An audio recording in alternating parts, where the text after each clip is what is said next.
Hello friends, welcome to तंदूर्स।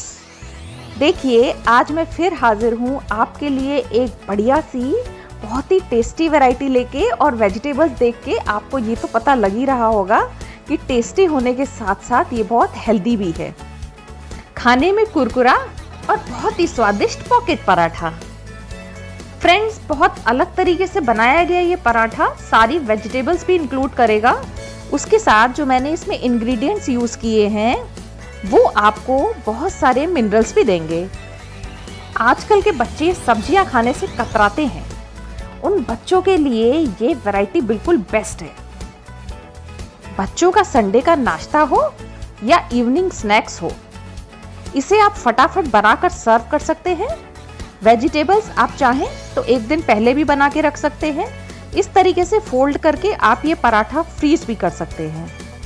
तो friends, long time के लिए अगर आपको फ्रीज करना हो तो भी ये पराठा बेस्ट है, फटाफट बनाना हो तो भी ये रेसिपी बेस्ट है। फ्रेंड्स, इसे टमाटो सॉस या किसी भी चटनी के साथ सर्व करें। रेसिपी का प्रोसेस पूरा समझने के लिए वीडियो को बिना स्किप किए एंड तक देखें। तो फ्रेंड्स, आइए शुरू करते हैं आज की रेसिपी।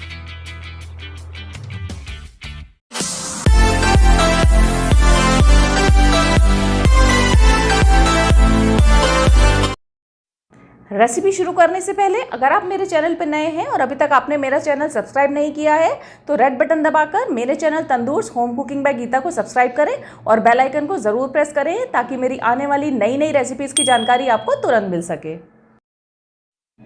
पॉकेट पराठा बनाने के लिए मैंने सारी वेजिटेबल्स ले ली है। शिमला मिर्च, ये बॉइल्ड पीस लिए हैं। प्याज लंबे लंबे काट के ले लिए हैं, मैंने एक प्याज काटा है। ये जितना भी मटेरियल मैं ले रही हूँ इसमें करीब एक ही पराठा आपका बनेगा, क्योंकि ये जो वेजिटेबल्स हम बनाएंगे उसके बाद इसकी क्वांटिटी कम हो जाएगी। कॉटेज चीज़ मैंने ग्रेट कर ली है, उसके अलावा गाजर ग्रेट कर ली है। बंद गोभी एक छोटा सा पार्ट मैंने लिया है, लंबा लंबा काट किया है। आप कोई भी सीजनल वेजिटेबल्स यूज़ कर सकते हैं जो भी आपके पास अवेलेबल हो। फ्रेंड्स, उसके बाद हम मैदा लेंगे। ये मैंने करीब 3/4 कटोरी मैदा लिया है। ये मैंने एक ये वाली कटोरी यूज़ की है, ये बोल। और उसके बाद स्वाद के अनुसार नमक डाल रही हूँ। 1/4 टेबलस्पून मैंने सॉल्ट ऐड कर दिया इसमें। उसके बाद 2 टेबलस्पून ऑयल ऐड करेंगे। सारे मटेरियल को अच्छे से मिक्स कर देंगे। अच्छे से मैदा, नमक और तेल को मिक्स करने के बाद थोड़ा सा गर्म पानी लेंगे, ल्यूक वार्म वाटर। बहुत ज़्यादा गर्म भी नहीं, बहुत ज़्यादा ठंडा भी नहीं, इतना टेम्परेचर कि आपका हाथ उसको बर्दाश्त कर पाए। उसके बाद आप थोड़ा थोड़ा करके इसमें पानी ऐड करेंगे। फ्रेंड्स, जितना मैंने वेजिटेबल्स का मटेरियल लिया था, अगर आपको एक से ज़्यादा पराठे बनाने हो तो उसी हिसाब से डबल और ट्रिपल करते जाएं वो मटेरियल। ये जो मैंने आटा लिया है इससे 3 पराठे करीब बन जाएंगे। ये जो आप आटा गूनेंगे बहुत ज़्यादा सॉफ्ट भी नहीं हो और बहुत हार्ड भी ना हो। आटा गूनने के बाद जब ये पूरी तरीके से रेडी हो जाए तो इसको ढक के करीब आधे घंटे के लिए रख देंगे।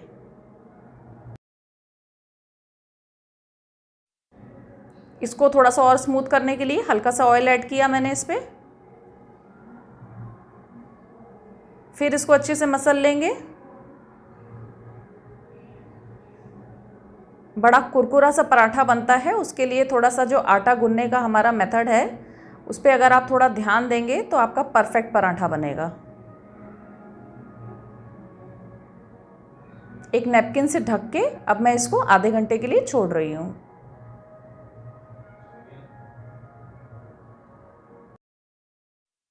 आधे घंटे के बाद इसको निकालेंगे, वापस से इसको स्मूथ करेंगे।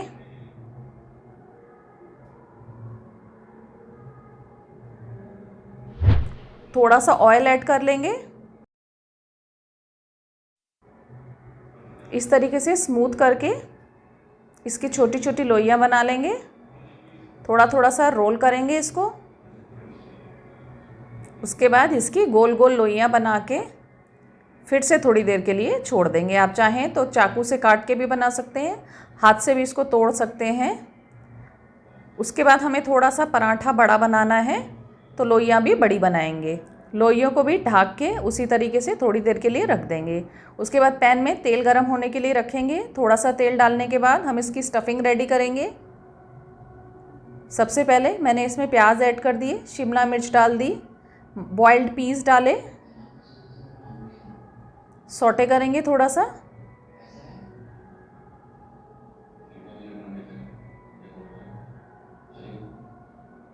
हल्का सा वेजिटेबल्स को पकाना है।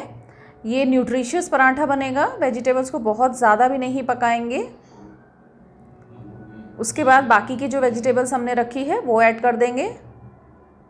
फ्रेंड्स, इसके अलावा मैंने इसमें मोज़रेला चीज़ भी यूज़ की है, वो मैंने ग्रेट करके अलग से रख दी है। ये मटेरियल बनने के बाद जब ठंडा हो जाएगा तब इसमें मैं चीज़ ऐड करूँगी।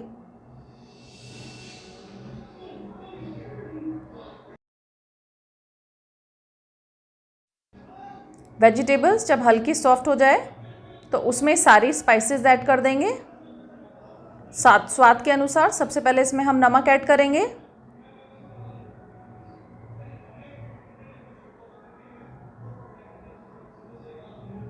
करीब 3-4 टेबलस्पून नमक, और रेड मिर्ची डाली है मैंने, कश्मीरी लाल मिर्च।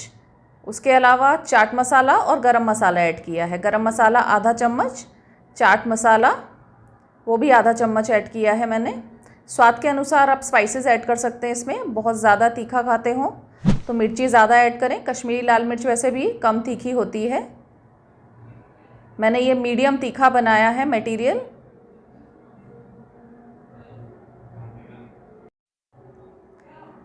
स्लो आंच पे इसको थोड़ी देर तक पकाएंगे।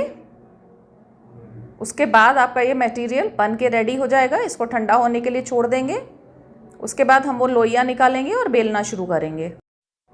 इसको इस टाइप से बेलना है कि जब आप इसकी रोटी उठाएंगे तो आपका हाथ नज़र आए साइड में, बहुत ट्रांसपेरेंट और बहुत पतला भी नहीं हो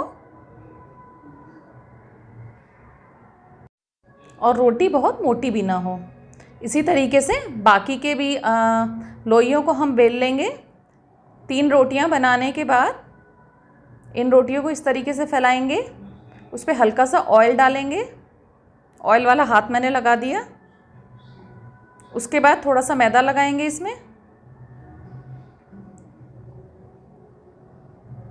इस तरीके से रोटियां एक के ऊपर एक रख देंगे। तवे को तब तक मैंने गरम होने के लिए रख दिया है स्लो आंच पे, गैस पे। उसके बाद ये 3 रोटियां एक साथ हम तवे पे डाल देंगे।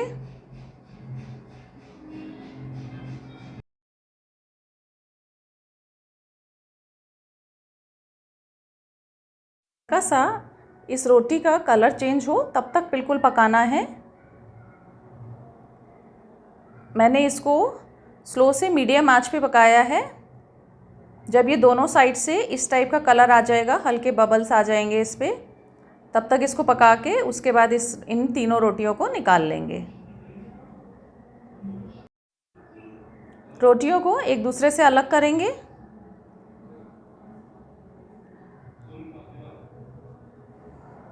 मटेरियल ठंडा हो चुका है। इसमें मैं ये ग्रेटेड मोज़रेला चीज़ ऐड कर रही हूँ। आप ग्रेट करके भी डाल सकते हैं, आपके पास जो भी चीज़ अवेलेबल हो। अगर नहीं भी अवेलेबल हो तो ये ऑप्शनल है, आप चाहें तो ऐड करें, चाहें तो ना करें। इसको बिल्कुल स्क्वायर शेप देने के लिए मैंने एक साँचा यूज़ किया है।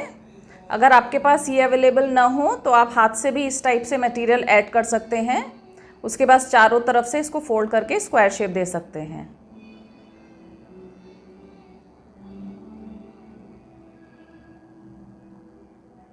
ये सांचा आपको मार्केट में भी मिल जाएगा। अगर आप ऑनलाइन मंगाना चाहें, मैंने इसे ऑनलाइन ऑर्डर किया था अमेज़ॉन से, जिसका लिंक मैं आपके साथ डिस्क्रिप्शन बॉक्स में शेयर कर रही हूँ।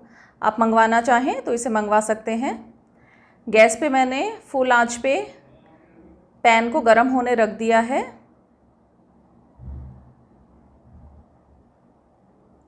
मैदे को पानी में घोल के मैंने एक स्टिकी मटेरियल रेडी किया है। उसको चारों तरफ इसके ऊपर स्प्रेड कर देंगे।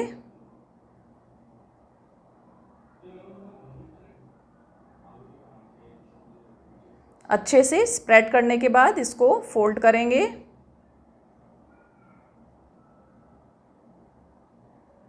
इसको अच्छे से चिपकाना है फ्रेंड्स, ताकि ये खुल ना जाए। जब ये पूरी तरीके से सील हो जाए तो पैन में तेल गरम होने के लिए जो मैंने रखा था, गरम होने के बाद इसको उसमें ऐड करेंगे। फ्रेंड्स, इस तरीके के पॉकेट पराठे आप ऐसे रेडी करके इसको स्टोर भी कर सकते हैं। आप फ्रिज में डाल दें। अगर आप सुबह अपने बच्चों को नाश्ते में देना चाहते हैं तो पूरी रात फ्रिज में पड़ा रहे, उसके बाद आप दूसरे दिन इसको सेक के दे सकते हैं। इवनिंग में अगर आपके पास कोई गेस्ट आने वाले हों तो भी आप इसको बना के रेफ्रिजरेट कर सकते हैं। 2 दिन तक आप आराम से इसको फ्रिज में रख पाएंगे। इस तरीके से दोनों साइड से सेक के इसको गोल्डन होने तक पकाएंगे। बस आपको ये ध्यान रखना है कि ये पूरी तरीके से सील हो ताकि इसका मटेरियल निकल ना जाए, और इसको मीडियम आंच पे सेकेंगे ताकि इसके अंदर की चीज़ मेल्ट हो जाए। देखिए फ्रेंड्स, कलर कितना अच्छा आया है। इस टाइप का गोल्डन कलर आएगा तो ये आपका पॉकेट पराठा रेडी हो जाएगा। दोनों साइड से अच्छे से सेकने के बाद जब ये पूरी तरीके से रेडी हो जाए तो इसको सर्व करने के लिए निकाल लें एक सर्विंग प्लेट पे।